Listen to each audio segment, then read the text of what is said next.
Welcome back to another episode of the Blockbuster Brothers. We got a little something different today because it's not necessarily new.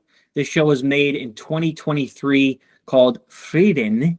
I'm probably pronouncing that wrong. Beyond Journey's End. This is an anime show on Crunchyroll, was nominated for the Anime Awards.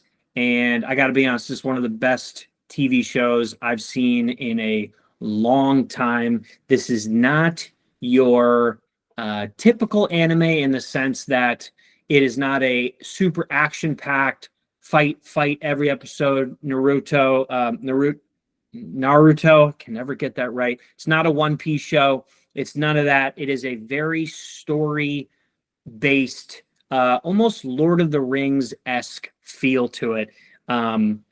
This show was made and produced by Madhouse, which also was responsible for Hunter x Hunter and One Punch Man, one of my other favorite anime shows, season 1, and as well, Death Note. So Madhouse is crushing it. Let's just put it that way. Brian, you saw it as well. I think you probably saw the first episode? I'm 14 through.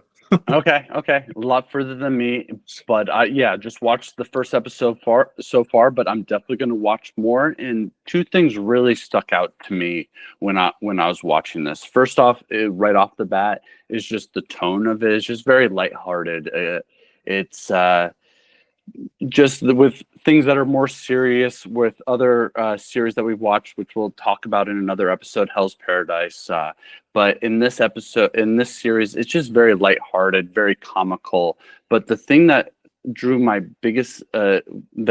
in the most, and which is just, I think, typical of anime, the interesting angles they can take on stories and how creative they are with doing something. No, this story takes place after the story's already been finished. So that's kind of the whole point of the story, is like the story's already happened and they're just looking back on these memories. And it's really cool. And I don't think I've ever watched anything where the story's already happened and they're just kind of like, it's after the story and they're like kind of do and talking to different characters, remembering moments from the story. And that's how they're telling the story. And I'm just like, just another way, a creative way that anime is getting away with telling a trope that's already been done 1,000 times and you think's played out, and they're like, nope, we actually have a new angle that's refreshing and new. And I can't wait to watch more of this. If I ever feel down or just want a lighthearted watch, it was fun. You say no act, but there are moments in action. It's like it hits you quick with the flashbacks of the story and then kind of goes back to this mundane. It's almost ironic in a way, but I really enjoyed it. So I would definitely recommend it. Any last notes, Steve? Yeah, well, I just picking up a little bit on what you said is like basically, and I'm about halfway through. I think there's like 30 some episodes.